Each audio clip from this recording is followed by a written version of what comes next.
Do you ever need that kick in the ass to just crush your sales quota? Now, I don't usually make content like this, but I find that we all sometimes need that shot in the arm to sometimes just push us a little harder. So I've made a list of my favorite sales tips that look at all facets of selling.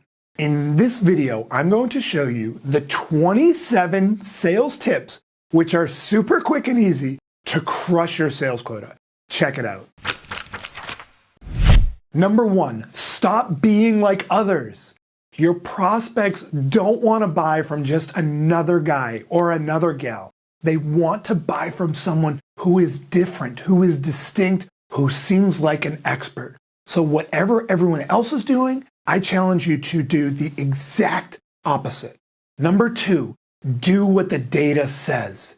We live in an unparalleled time where there is finally data on what does and does not work in selling. For most of selling, it's always just been gurus saying what they think works. But now we really know what works because the data tells us. We can finally measure it. Only follow people who really go deep into the data on what is truly working in today's marketplace, which is changing constantly.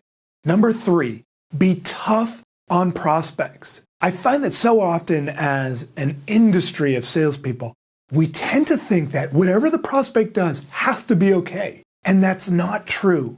You have to be tough on prospects that are being difficult. If they're breaking the rules, call them out on it. You don't have to be aggressive or rude, but you can just be very matter of fact and hold people's feet to the fire. Set those next steps. Do what you have to do to make sure that sales stay on track.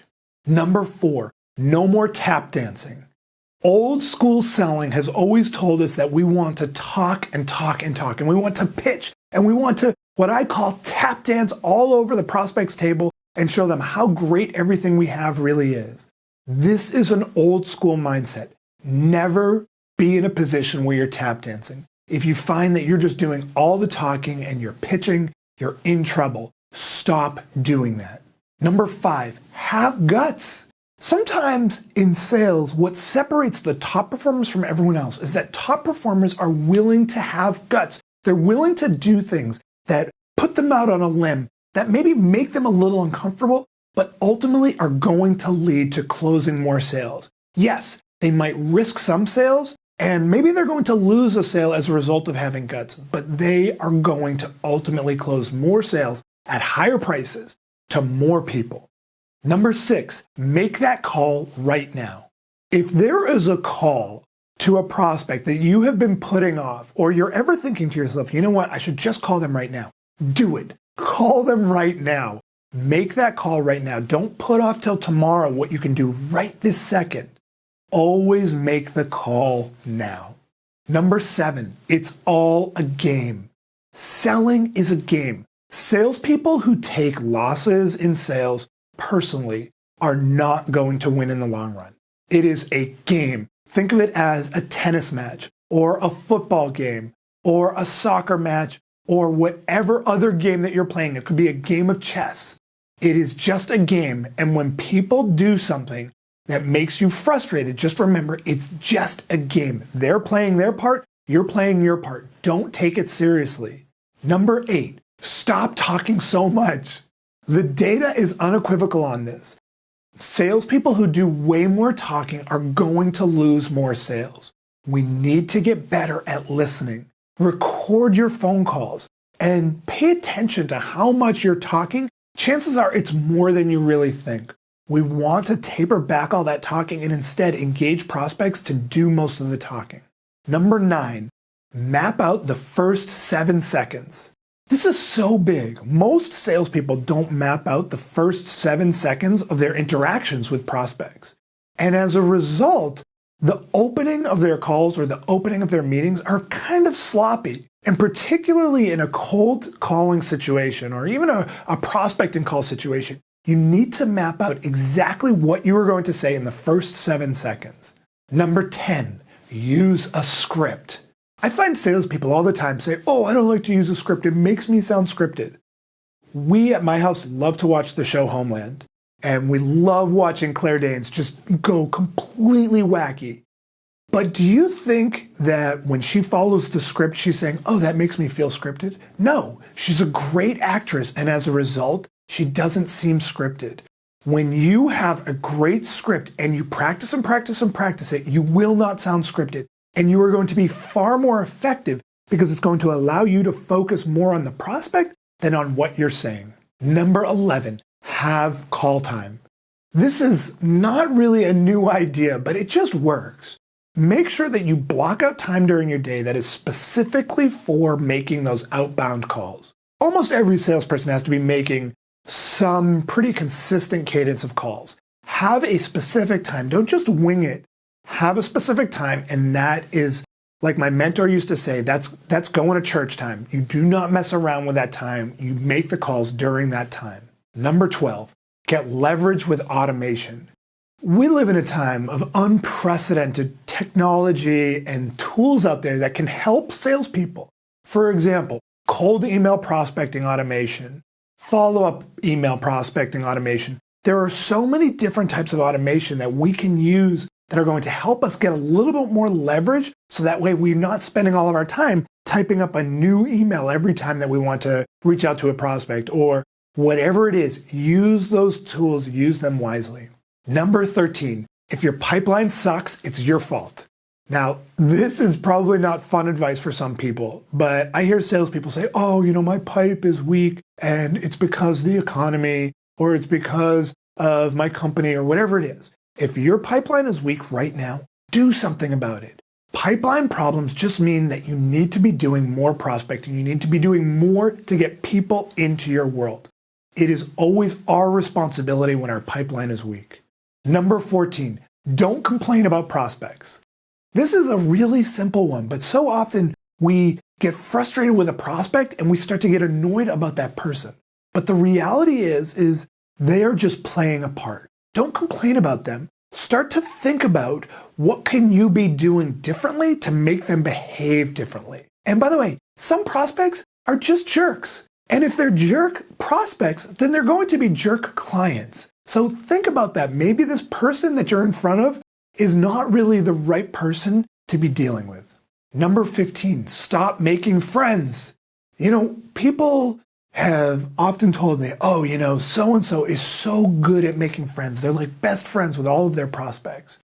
And you know what? I often find that person is not a very good salesperson. Now, your clients can become great friends. That's fine.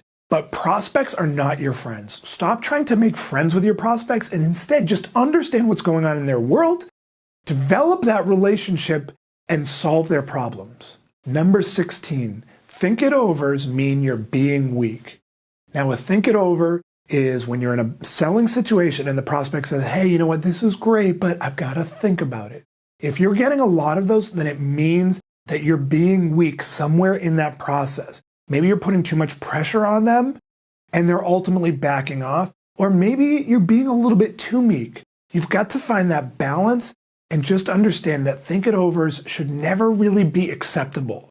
There should at least be a clear next step. Number 17, always have a clear next step. I just talked about it. Every selling interaction should always be preceded by a clear next step. That means that the last few minutes of any interaction are just spent clarifying what are the exact next steps. What is going to happen as a result of this? And it should always end with a calendar invite coming out of your calendar going into theirs. So that way you're always holding that sale together and it never falls off into that never, never land. Number 18, quit procrastinating. This doesn't just apply to salespeople. This applies to everyone, right? So often those things that are most important that we do are what we put off the most. We procrastinate. And you know what? It's killing us. Identify what are the most important activities that you need to be doing and do them. Don't put it off. Do it right now. Number 19, always call higher. There is a tendency of salespeople to call lower level prospects because it's comfortable, it's easy.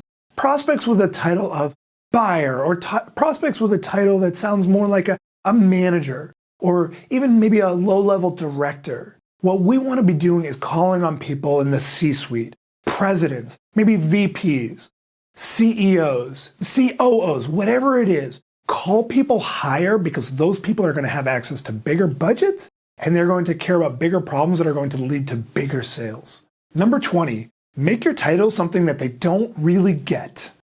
This may sound weird, but it's so effective. If you have a title that's obvious, like salesperson, immediately it's going to tell the prospect that, well, you're a salesperson. And in this world, even titles like consultant often are kind of obvious at this point. Think about a title that you can have that is maybe just a little bit different. It's what you put in your email signature. It's what you might have on your business card or whatever it is, but maybe it involves the word strategist, or it can really be anything, but make it something that your prospects don't entirely get because it's going to lead them to be a little bit curious. Number 21, shop your competition. Now, this may be difficult if you're selling really big products or services, but you should try to take a little time to shop your competition, see what they're doing, go onto their website. If you can get on a phone call with them, great. Shop them, see what they're doing well, see what could be done differently. It's going to only help you get inside the mind of your prospect and be that much more effective. Number 22, get introductions from all of your clients. Now, notice I didn't use the term referral. No, referral is a buzzword. People don't know what a referral is. It can be weak. It can be, oh, here's their card. Give them a call. Tell them I sent you. I'm talking about introductions. Get introductions where person A, your client, introduces you to person B. It can be by email. It can be by phone. It can be by lunch. It can be by dinner. It doesn't matter. But get introductions from all of your clients. Ask all the time. Number 23. Opt for less base salary and more commission. Now, if you're in a really big company, maybe you don't have complete control over this. But if you ever do have the option to get less base salary with a bigger commission structure on the high end, go for it. Have the courage to take that leap. Go for the bigger commission. Top performers often are 100% commission or really high levels of commission and very low levels of base. All base salary does is it means that, yeah, you're safer if you have a really bad year, but if you have a really good year, it means you're going to make a lot less. Number 24, have an administrator who does all of the non-sales stuff for you. Now, you may be a salesperson at an organization and you're saying to me, hey, I don't have access to an admin. Well, you can get a virtual admin. You can get someone online for $10 an hour who's just doing some of those really rote non-sales things. If you're a manager, try to take all of those really non-sales related things off of your salespeople's plate. We want to free our time up and outsource all of the non-selling stuff to someone else. Number 25, be systematic.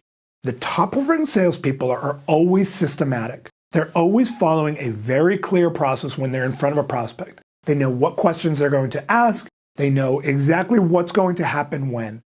Be systematic. Find a system that works for you and follow it.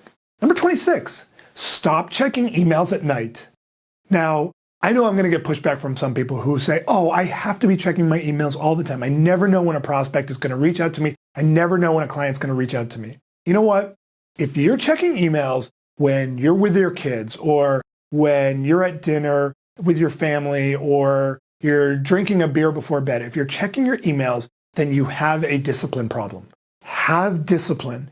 The time that you're not selling should be spent not worrying about your sales. It should be spent doing those things that you want to actually be doing, spending time with people you care about. That will also make you stronger when you come into the office the next day or you sit at your desk. You're going to be focused on work because you'll have had that time to rest.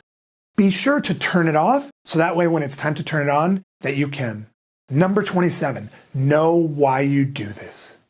Do you ever think about what is your why? What really drives you to be successful in sales? What drives you to pick up that phone? What drives you to show up at the office every day, to put yourself out there, to get into uncomfortable situations? What pushes you to do that? Is it your family?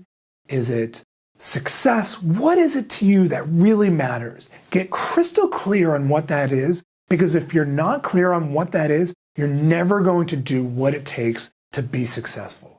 Know why you do this. So there are the 27 sales tips, which were pretty quick and easy to crush your sales quota. I want to hear from you. Which of these ideas did you find most useful? Be sure to share below in the comment section to get involved in the conversation. And if you enjoyed this video, then I have an awesome free ebook on 25 tips to crush your sales goals. Just click right here, somewhere right around here, to get it instantly. Seriously, just click right here, get it for free. Also, if you got some value from this video, please like this video below on YouTube and be sure to subscribe to my channel by clicking my face, which is probably right about here, to get access to a new video just like this one each week.